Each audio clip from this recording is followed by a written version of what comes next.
Good morning, everyone, and welcome to the third session of the NLPS Evaluator 101 training series, Gathering and Compiling Evidence. If you were with us yesterday, we're so glad you're back. We hope the webinars have been beneficial to you thus far. If you're just joining us for the first time today, we just welcome you and so glad you're here. My name is Jennifer Sebrin, and I'm a Principal Analyst with the Mississippi Joint Legislative Committee on Performance Evaluation and Expenditure Review, or the Peer Committee, and I'll be moderating our webinar today. I'd like to thank the National Legislative Program Evaluation Society and the National Conference of State Legislatures for sponsoring this webinar. NLPS is the NCSL Staff Association for legislative staff involved in program evaluation or performance auditing.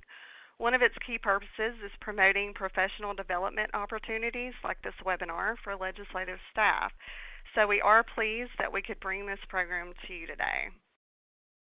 This webinar is being recorded and will be archived on the NCSL website. Over the next hour, we just encourage you to participate through the chat box. Feel free to type your questions in the chat box, which is located in the lower left hand of your screen. We will have a Q&A session at the end of the presentations. And if you have a question for either presenter, please indicate which presenter you would like to direct the question to. I'm sure many of you participated in the webinar yesterday, so you know how this works. Some of you have already been chatting this morning, but go ahead and type in the state from which you're calling. And maybe, I know this series is geared towards newer evaluators, but let us know how long you've been in the field of legislative program evaluation. While you're doing that, I just want to mention the resources for this webinar. Above the presentation, you will see a couple of tabs. One is labeled Resources. Here you can find and download a PDF version of the PowerPoint as well as other handouts. Another tab is labeled Speaker, and this is where you can read short biographies for today's speakers, and you can access these tabs at any time during the presentation.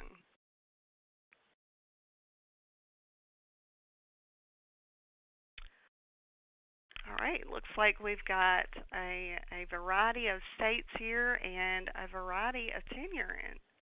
9 years, 3 years, wow, 11 years. Okay, great. That is awesome. So the instructors for the third Evaluator 101 session are John Courtney, who is the Deputy Director for Program Evaluation with the New Mexico Legislative Finance Committee. John is also a member of the NLPS Executive Committee. We also have Gary Van Laningham, who is a professor at Florida State University and is a well-known expert in the field of program evaluation. So we have the pleasure of hearing from two very qualified presenters today. At this point, I'm going to turn it over to Gary for the first segment of this webinar. Good morning, everyone. And I just want to congratulate NLPS for setting up all of the excellent online training programs that they've done. Way back in the day, when I was on the NLPS Executive Committee and was chair back when dinosaurs roamed the earth, we were talking about we really should come up with the ability to provide training services to people around the country without making them come to the NLPS training conference every year, because we recognize that we've got 500 to 600 members out there, and usually about 40 can come to the NLPS conference each year. So we have to find some way of taking the knowledge that we want to transmit to our membership to our members. And we said, wow, it seems like this whole internet thing may actually take off. And maybe we can use that as a way of providing information to our members. So I just want to say that I think that NLPS has been knocking it out of the park in recent years with this, and hopefully this session will live up to the high expectations that NLPS has established in this field. What I want to talk about today is some of the challenges that teams frequently have in gathering, compiling their evidence, and really sort of avoiding the problem of, well, look at all this stuff that we've collected over the term of our project. This is awesome. We have filled up 42 binders and got a couple of boxes here on the floor. So we must have done a great job, right? But this has to mean something, doesn't it? Well, not necessarily, because one of the things that is very true is that often we find ourselves at the end of our project and we are looking at all of these wonderful binders that we've collected, and then we realize when we have written our report and are doc citing it, that we're only using about 10% of all the stuff that we've collected. And we spent a ton of time just collecting other stuff along the way that is just going to sit in the warehouse until it dies and goes to the big shredding pile in the sky. Or the other problem that we can also run into is we finished our field work, we feel great about that, and then we start writing the report and realize, wow, we've got some major evidence holes. We have to go back out in the field and collect more information. And that's going to really delay our ability to get our report in on time. But hey, we have to do what we have to do. So these are really suboptimal outcomes for every project. They tend not to be career enhancing. So let's talk about why this happens and what we can do about it. And one of the things to keep in mind is there's a huge difference between gathering data and gathering knowledge. Gathering data is just gathering stuff that we stumble across along the way. Maybe we planned to pick it up, maybe we didn't, but probably we planned to pick up stuff that we later realized we didn't need. So keep in mind that there's a difference between knowledge and stuff that we collect. And this often happens because teams do what I call worshiping the work plan, that they feel that so long as they are carrying out tasks which are on their work plan, then they've got to be doing the job right. And I've had young evaluators come to me and say, okay, here's my work plan. This is a contract, right? That I will do my job if I do all the tasks on this work plan and write them up. And then I've done a good job, right? If I've done all of these tasks. And I just stared at them and shook my head and said, well, no. Your job is not to implement the work plan. Your job is to analyze this policy or program. And more than likely, you will find yourself doing things different than what's on the sheet of paper. And teams that worship the work plan and just implement what they've developed usually will find they've done a ton of wasted work that has no value to the project, and they will frantically fill those data holes at the end. Or they'll find themselves not really being able to tell the right story because they just simply didn't collect some needed pieces along the way. And the project cycle that we all follow contributes to this because we all know this. We start with preliminary research, go out and get a working knowledge of this program. Then we're going to sit down and we're going to plan our work. And we want to have a good work plan that's going to guide our work throughout the entire process. Then we will implement that work plan. We will use the results of that to write a report, doc cite it, turn it in, and inform the legislature of what's working and what's not. Well, the problem with that is that people frequently forget that this is an iterative process. It has to be an iterative process. And those who feel that I know enough to plan everything I need to do during my project early in on that project are going to find themselves stumbling off the track. So let's keep in mind what a work plan is, which we are now doing after we have spent a few weeks doing preliminary research. All a work plan is, it's our best idea of what we need to do to carry out a project before we really know very much about the project. And we feel good. Hey, we have gone out, we've talked to some people, we've reviewed some data, we've got a working understanding of what all this means. Well, I think we all recognize that as soon as you get out in the field, you realize that the world's not that simple. So if we just say we're not going to think about the process anymore once we've developed that, then we're going to run into trouble. Because typically in a typical evaluation, you come out of the work plan process feeling pretty good. You are a god. You have quickly got a working understanding of this program. You've thought about it. You come up with this really cool research design, and you're now going to implement it, and this is going to be awesome. And then usually, when I've done projects, about 3 to 4 weeks in, all of that has come crashing down around me, and I feel that I am an idiot. The world is not the way that I expected it to be, and it looks like half the stuff I've got planned just isn't going to deal with the challenges and the issues that I'm seeing. Data that I'm planning to use simply isn't available. Those data sources are flawed. As soon as I got out in the field, I realized that the folks at the central office really don't understand that much what is going on in the field. And I'm finding some things which look like really important issues that I hadn't even thought of before. And wow, I really need to change the scope of what I'm doing and to drop some things which quickly have determined to be not helpful and change it. And these problems are usually apparent to all of us when we have done about 10% of the tasks. So, is that a problem or not? Well, it depends on how you think about it. What we have to do is adopt a Boolean approach to this. Boolean approaches are simply, you keep thinking about what you're finding and what it means and what that means for carrying out the information. A Boolean statistical approach says, as we are collecting data, we will use that data that we're collecting to modify our estimates for what we need to be doing in the future. So you could say, well, we expect this to happen 95% of the time. Well, if the first 10 times you've rolled the dice, something really bizarre is happening, maybe you need to rethink your assumption that that's only going to happen at a very rare basis. So we have to, the thing that teams need to do is to continually rethink the work plan based on what they are finding, particularly, as soon as you've gotten in the field. I have never done a project where after the first field visit, I didn't feel I have a totally different understanding of this program now that I've seen what's actually happening in the field. That's frequently true in any state that is fairly large, like New Mexico or Florida, that's fairly diverse. And you realize that things that sounded great in the capital city when you're talking to the program staff simply aren't going to work in rural areas or in areas that are predominantly tribal or are dominated by ethnic groups that are different.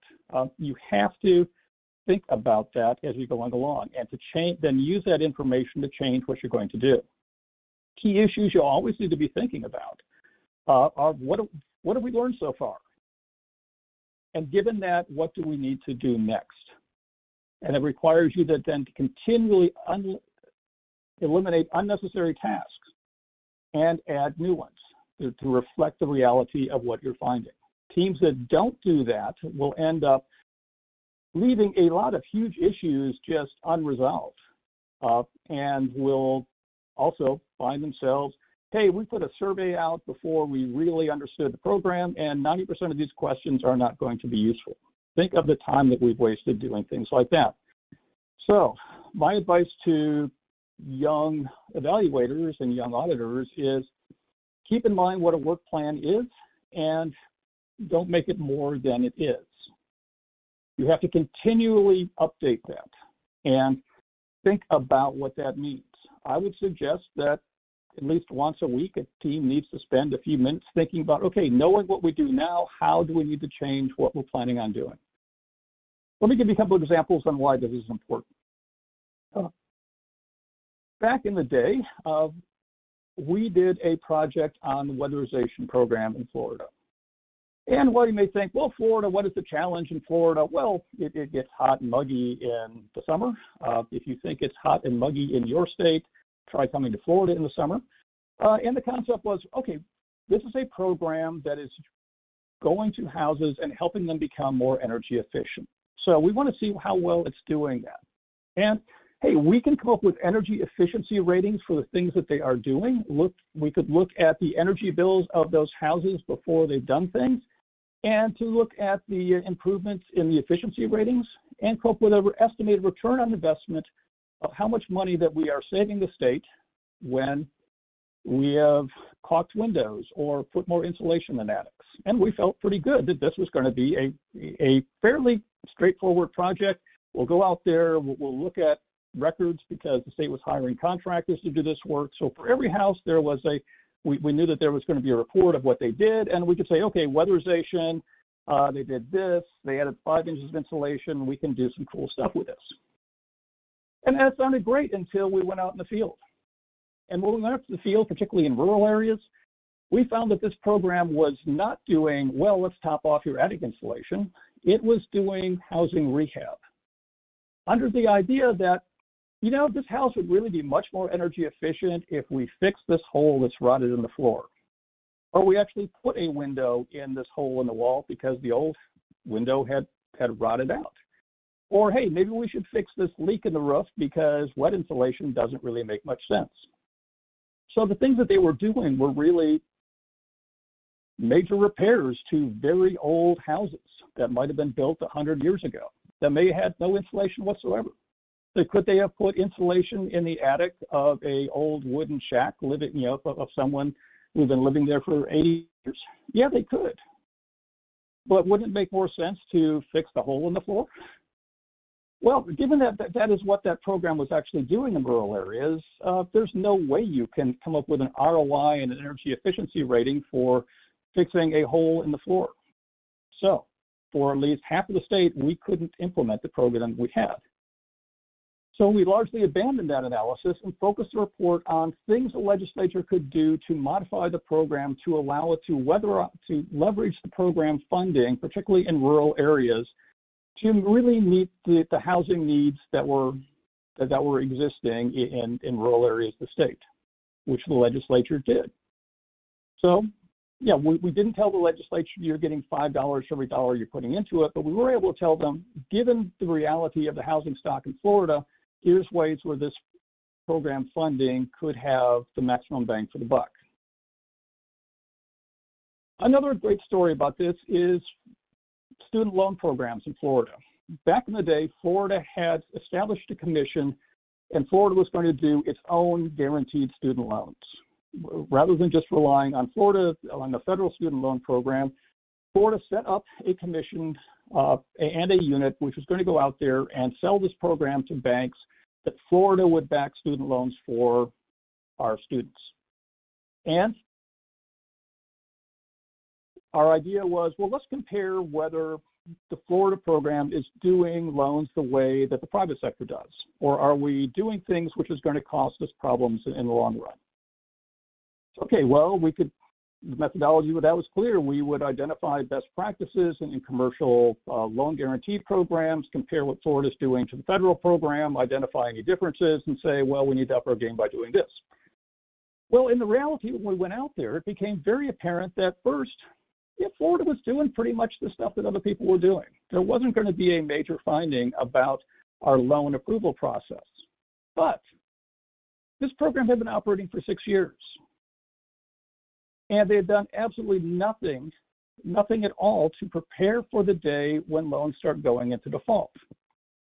Well, 6 years after we start giving loans to students, they should be graduating and start getting into the repayment problem.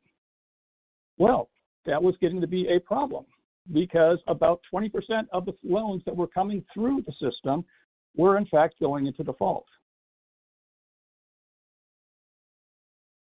The agency then justified its inaction by saying, well, if you look at all the loans that we have issued, well, it's a very, very small number of loans that have gone into default because they hadn't bothered to do an aging analysis. So this tsunami was coming. All of these loans were coming due. They were starting to get in that area. And Florida was going to be on the risk for losing billions of dollars if we didn't do something different. So that became the focus of our report. And the legislature ended up killing the agency and getting out of the state-guaranteed student loan business, which really avoided a huge problem for us down the road. Another thing that's really important for thinking about your field work is that you always have to be thinking about your report. The job is not just to go out and do tasks. Your job is to write the report to the legislature saying, here's what's going on, and here's the problems, and here's how to fix it. So the best way to make sure that you are not doing unnecessary work is to periodically, at least once a week or two, ask yourself the question, if I had to write the report right now with what I knew, what would I say? Or, more importantly, in order to write this, what do I need that I don't have?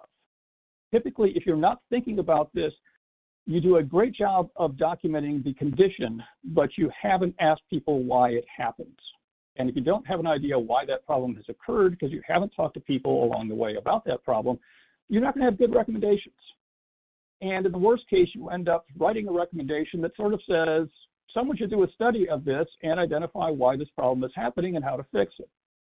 Well, if I'm a legislator and somebody comes in and I've paid for them to do 6 months of work to do a study of it, and the recommendation is go find somebody else better than us to do a study on this to tell you what to do, I will probably throw something at you. That would not be a career-enhancing thing to do. So what we all need to be doing, in addition to having a Boolean approach to our field work, is to regularly ask this question. Continually update the outline of your report, outline your report at the same time you're doing field work, identify the gaps that you're going to have in storytelling, and then make sure that you are developing that. If you do this and do it well, you'll find that you can write parts of the report while you're in field work. For example, background section. You're going to have a good idea of what the background is after you finish preliminary survey. Why not do a draft of your background section then?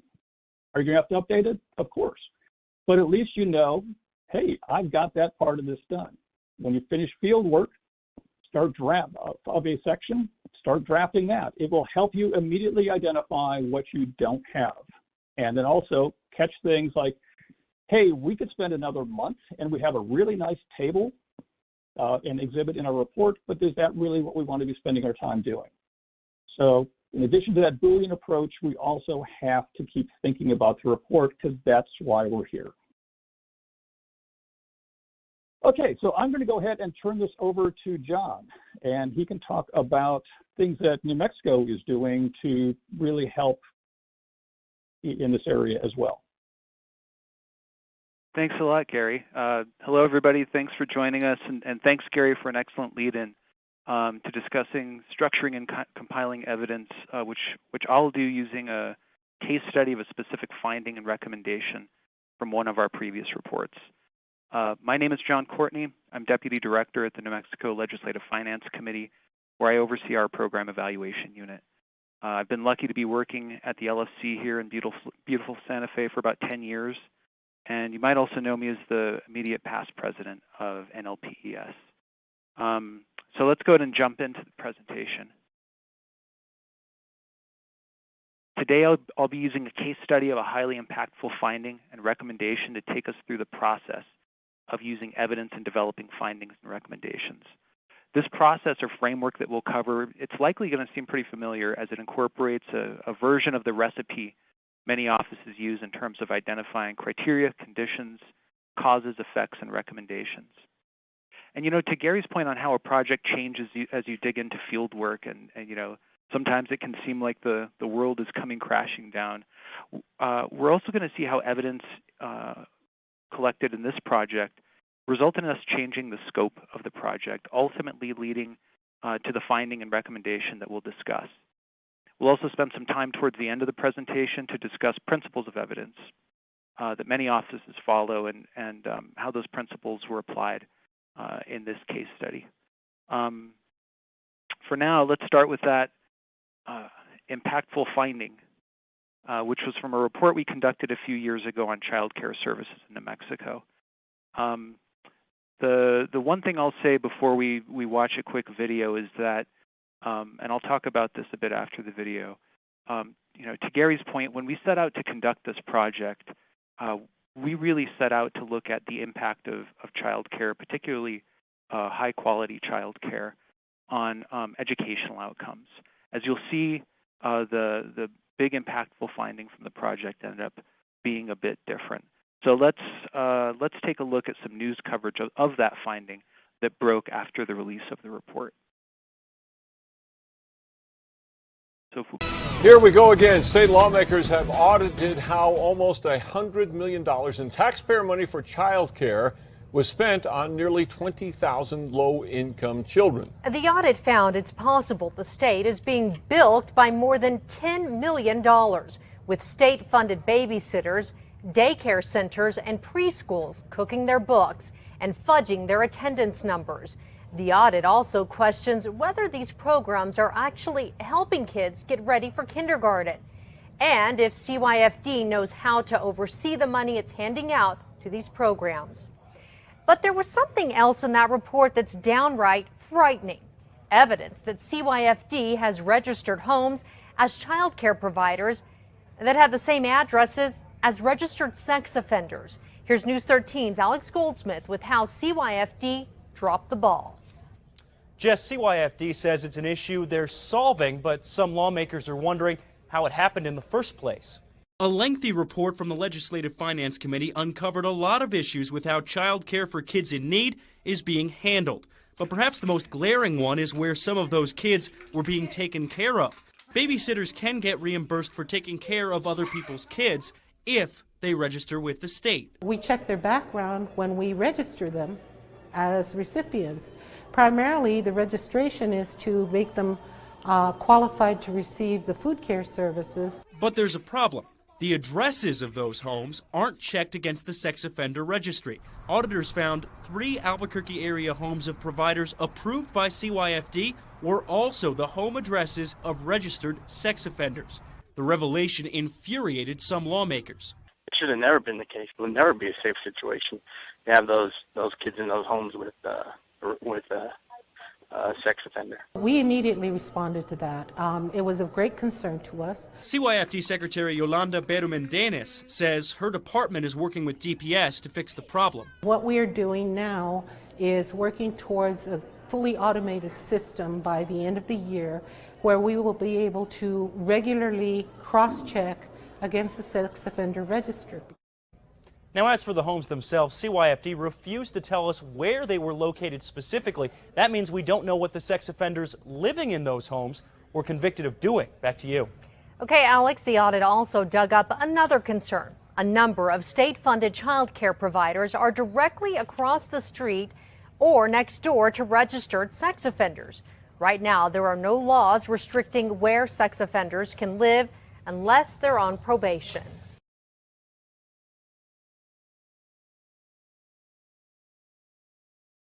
All right, and we're back.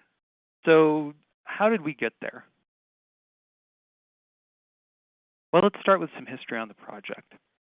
The project started out as a program evaluation on the impact of childcare. Particularly, we wanted to know if participation in higher quality childcare, I'm just going to get the whole thing up here, led to improved educational outcomes in terms of school readiness. Now, you hear that description and you likely think that program integrity doesn't sound like it's in the scope of the project, and you'd be right. It wasn't necessarily in the original scope. But during initial field work, a number of interviews revealed concerns with child safety. You'll hear me talk about missed background checks, a lack of database cross-checking. We also found some evidence of potential fraud, and based on that evidence, the potential risk that it represented to child safety, we subsequently expanded the scope of the evaluation to include program integrity. And we sent an updated clarification of the engagement to the agency. For those that worked on the project, the pivot was a testament to paying attention to all of the evidence and keeping an eye out for additional risk that might not be what you initially intended to examine. So let's jump into the framework we use in New Mexico, which is a version of the framework many of our offices use. So this framework is from page 54 of our manual, and it's likely the most useful tool in the manual.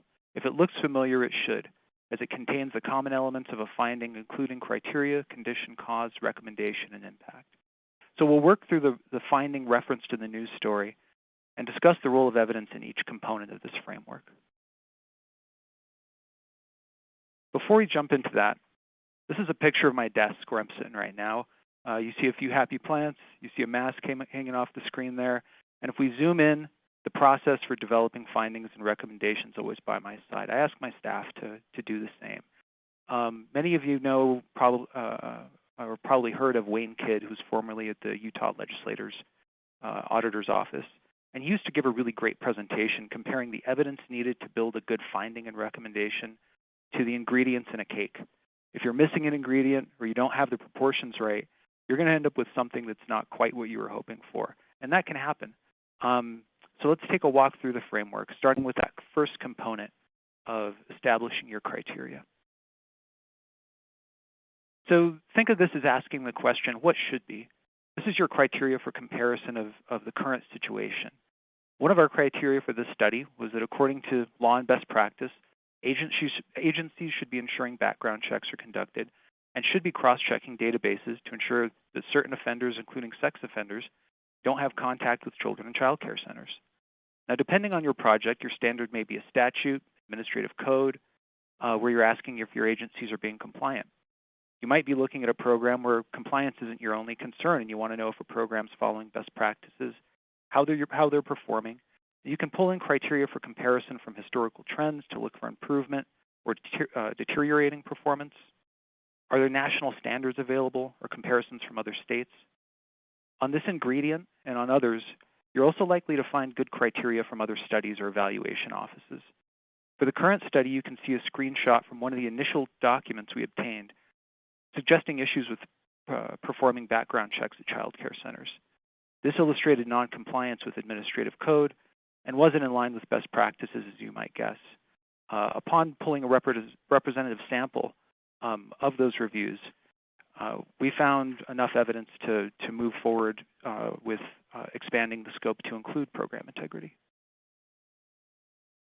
Now, an organization called Child Care America was also a good source for us to identify best practices in background checks and database cross-referencing. And in our review of other state research, we found that Louisiana conducted a similar study to ours, where they found issues with database cross-checks, such that eight instances of offenders that were convicted of child maltreatment were either being employed or living in child care facilities. This highlights the importance and the real value of the NLPS listserv, where you often see members ask if other offices have conducted similar evaluations to what you're planning. Similarly, the NLPES report library, which is linked here, it's a great resource for finding out what work states have done in the policy area you're interested in. Again, a lot of times states have done a lot of the legwork for you, and you can get great ideas from some of our colleagues. You don't want to be reinventing the wheel if you don't need to. So moving on to asking, what's your condition, or also sometimes referred to as your current situation. Our preliminary finding after doing some additional digging was that New Mexico wasn't cross-checking key databases to ensure compliance and to ensure child safety. As with any field work, we arrived at this finding after conducting interviews and compiling documentation showing that cross-checks were not happening. When we first walked into the agency and interviewed key staff, they didn't know anything was wrong. Staff thought that cross-checks were in fact occurring with a number of databases, including the state's sex offender database. However, we had a somewhat dated document from that same organization, Child Care America, that indicated New Mexico was one of a few states that weren't conducting those key cross-checks. To investigate the competing claims, we conducted a review of the IT system operations, in fact finding that the system wasn't exporting or importing any information to suggest that the cross-checks were occurring. The requirements for good evidence and a good recommendation, they'll often run beyond your criteria and condition. Arguably, if you need to figure out how to fix something, you want to acquire evidence that helps you inform what caused the issue in the first place. And that's often done by asking the question, how did things get this way? What's the cause? We found that there was an absence of an internal policy on cross-checks, and as the saying goes, if it's not broken, don't try to fix it. And although staff knew that the checks should be happening, they assumed they were. If you want to keep digging down that path, the original requirements set out for developing the IT system likely didn't have best practices reflected in those requirements. Unfortunately for us, the IT development documents had been lost to time. Nevertheless, you can quickly see how determining cause with that evidence can be informative to the fix. Absence of a policy likely requires the introduction of such a policy. The absence of knowledge or training gained through interviews regarded as best practices would lead to a recommendation of training. Similarly, the absence of IT requirements or documents reflecting requirements would call for associated fixes. So what? Let's assume these cross-checks were not occurring, but what impact does that have? What's the effect?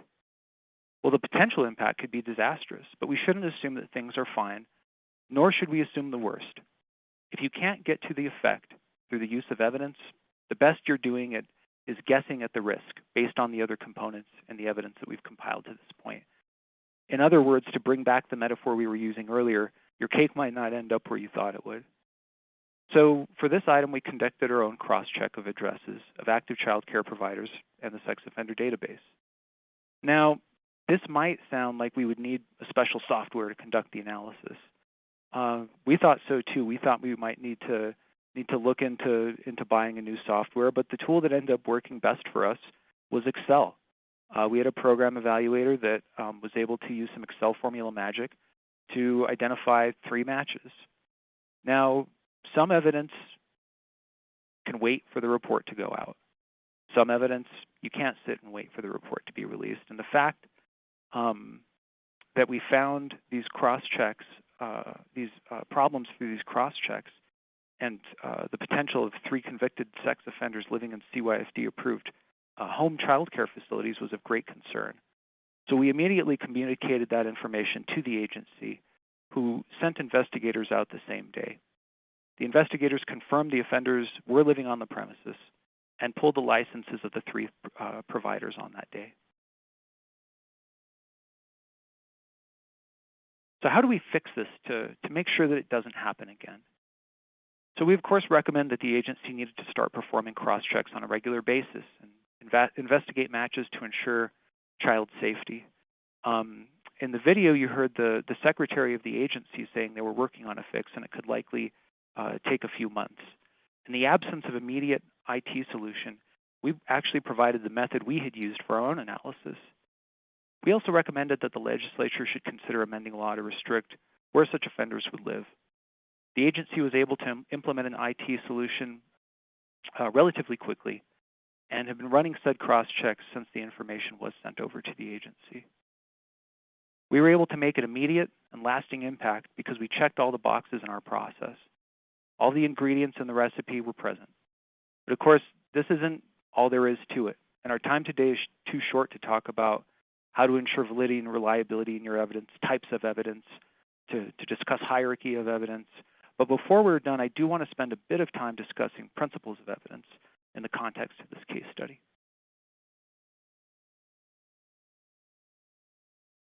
So, as you all know, the credibility and the integrity of our reports rests on our ability to base findings on sound evidence. Drawing conclusions with incomplete or erroneous information not only reduces credibility, but it could lead to harm if a program takes action based on flawed analysis and potentially a flawed subsequent recommendation. So we have to ensure that our evidence is balanced.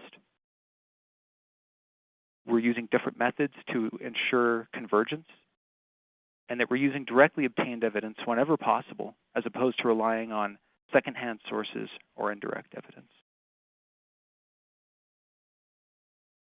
Regarding balance, we had an example, as I mentioned earlier, of competing claims in this case study. The staff that we interviewed when we came in the door believed the cross-checks were occurring, but a national report from Child Care America suggested they weren't. The report was recent, but not necessarily current. To this point, we tell our staff to maintain a healthy skepticism when doing field work, which came into play here.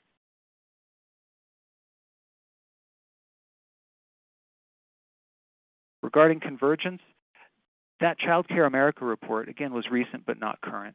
So our process included additional interviews with IT staff, which revealed that lack of knowledge, not only about what was occurring, but how the IT system actually worked. Our own IT review and cross-check confirmed this suspected preliminary finding.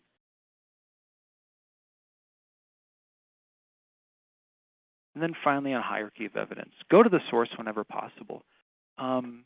We could have stopped at the CA report and the IT review, but obtaining the source data of providers and the sex offender addresses led us to the effect of the finding. It also led to immediate action, whereas if we just stopped without going to the source, we might have identified a risk, but we wouldn't have had the evidence that the problem was having a current impact.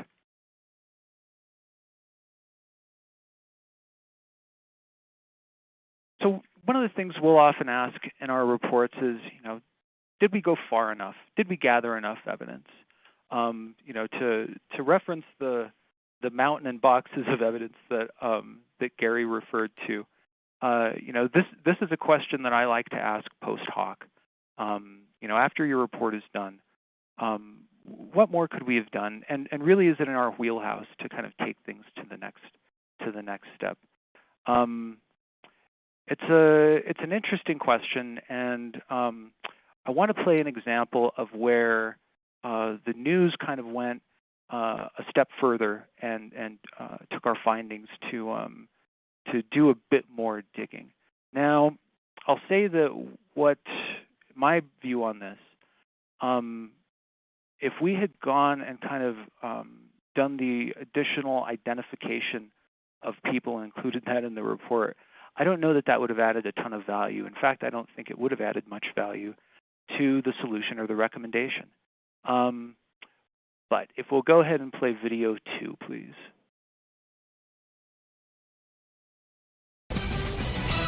We'll get to the shutdown in a moment, but first, News 13 has now uncovered the names and addresses of the 3 convicted sex offenders we told you about last week who live at a home child care centers the state had okayed. It turns out these people are not just sex offenders, they are all 3 of them, child molesters.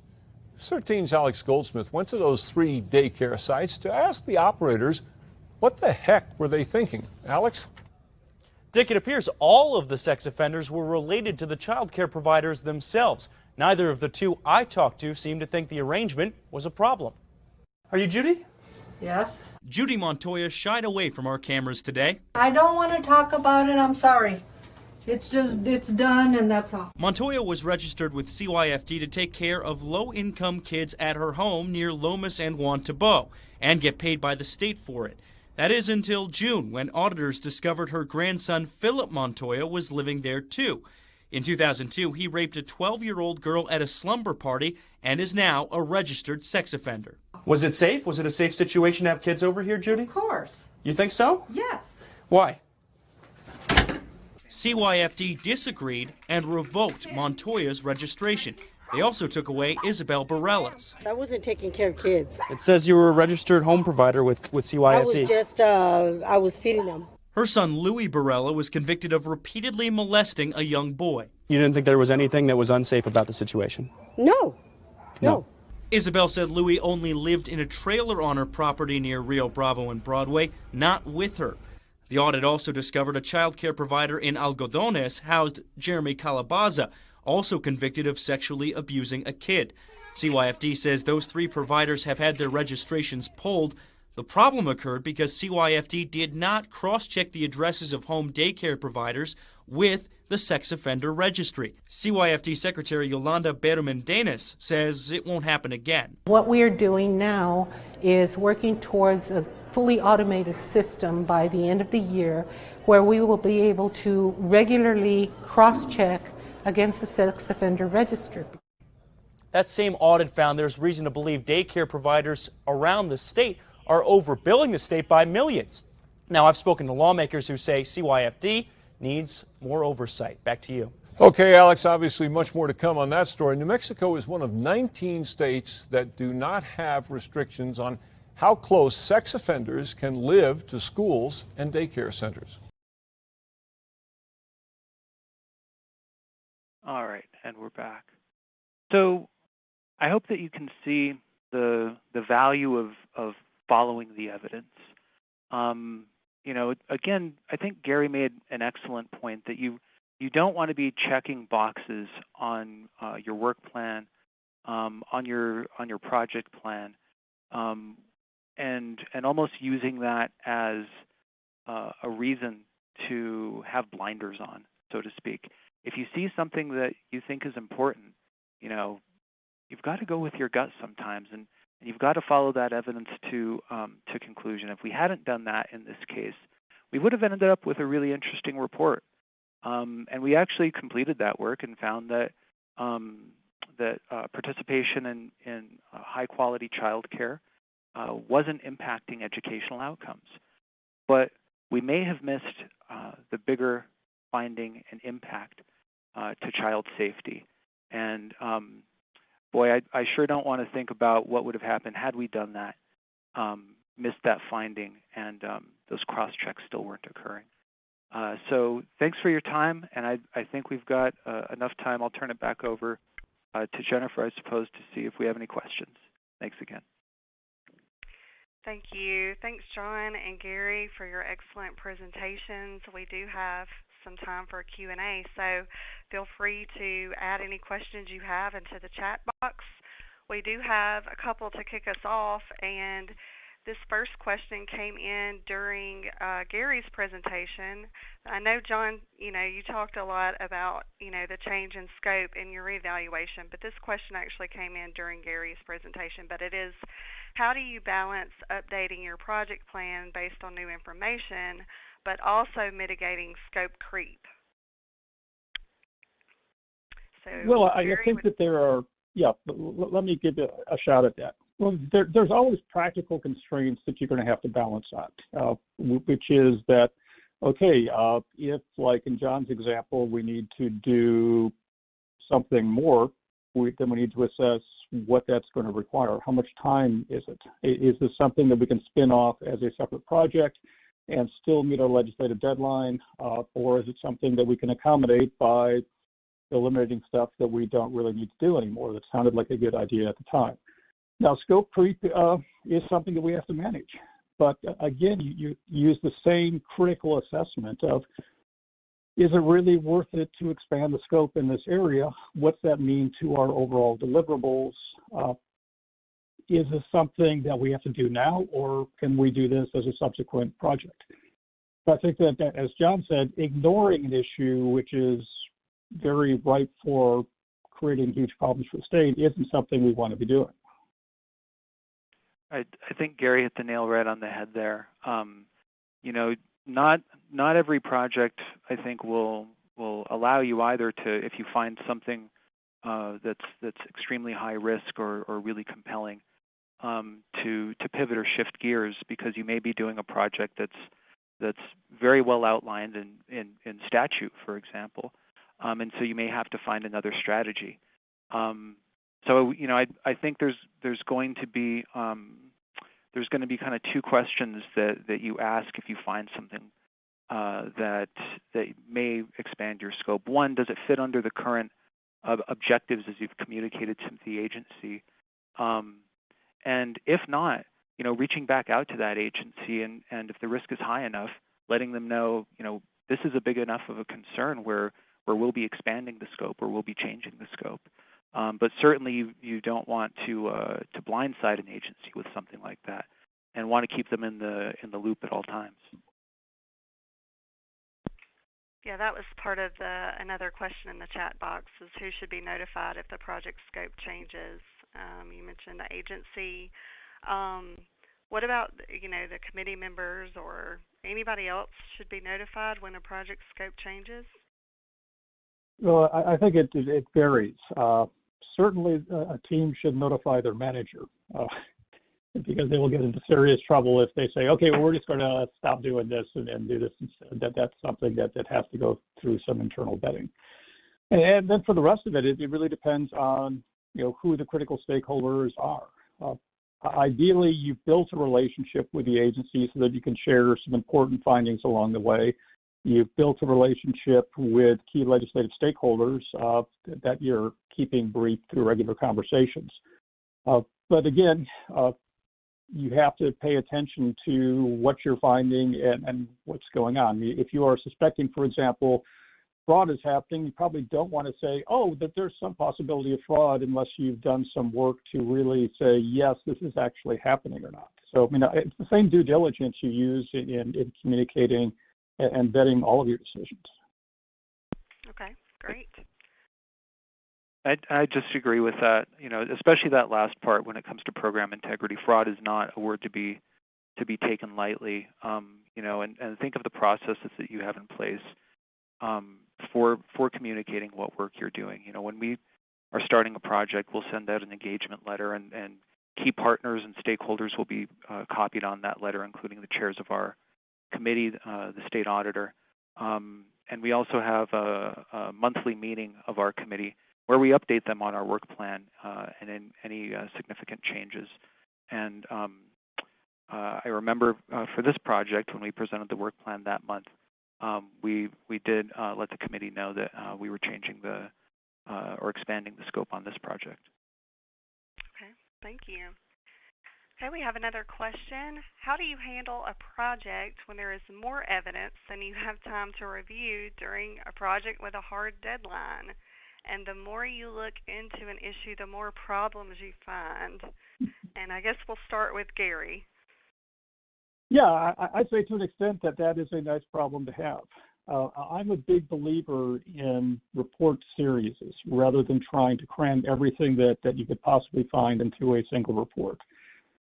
Partly because keep in mind that legislators and the key staff are busy folks, so if you try to extend the project to include more and more and more issues and giving them an 80-page report, they're never going to read and understand stuff in the middle of it. So you will find that you will have half of the impact that you want to have. So I would much rather in that case say, okay, well, here's what we're going to be delivering now. We think that there is a number of serious issues that also need to be looked at, so we're proposing to do a follow-up study that would cover those. It has the advantage of continuing the legislative focus on the area. It gives you more conversational opportunities with members, and it gives you then the time to really delve into those issues that need to be addressed. And so just to piggyback on that, I'd agree with that. We've taken a few strategies when we've run into projects like that. One is if we can move the deadline out of a project and perhaps provide members with an update on the project, that's one potential strategy. Again, getting back to that idea of doing a series. Another is to schedule a follow-up project or a progress report that would dig into those issues. Additionally, if you're facing a hard deadline. The third is if you're able to, depending on what type of data you're looking at, being able to take a representative sample. That way, you're not looking at the entire population, but instead a smaller sample that would likely be more manageable, not only for quantitative analysis, but perhaps in doing some additional qualitative follow-up work. Great tips. Okay, I think that is, okay, we have one more. Do you have any other recommendations on knowing when you have enough or appropriate information, when you have enough information? Any tips on that? And we can start again with Gary. Well, I think that there's always going to be a somewhat of a judgment call there, but that's where you need to have the internal conversations with your office leadership in terms of, we think we've got that. Is this enough to be credible? And there's not going to be a perfect answer on that because, as John said, frequently we rely on sampling, and sampling is always going to be relying on assumptions on what the overall population distribution looks like. We're looking for, if you look at legal requirements we certainly want more than a preponderance of the evidence, meaning there's a 51% chance this is a problem, but 49% chance maybe not. And clear, cogent, and convincing evidence, which is we've got this nailed and we're absolutely sure because we've looked at every case in the state of Florida. So it's a judgment call, and that's why you involve all of your team in those, as well as agency leadership. And at some point, the leadership may decide, let's go over and talk to members and see if this evidence is something that they can run with. Yeah, Gary described it perfectly, I think. We didn't get to it today, but there's another talk that I've given where I get into tests of evidence. Is your evidence competent? Is it relevant? But to this point, is it sufficient? Statistical methods can often be used to establish sufficiency, but a really important control that Gary mentioned to ensure sufficiency is that internal review of project data and reports by lead program evaluators and management. Thanks. And we are coming to the end of our webinar here. Again, I just want to thank you, Gary and John, for your presentations. Thanks to all of you out there for joining us today. This webinar has been recorded and will be made available on the NCSL website in the next week. And this webinar is now concluded.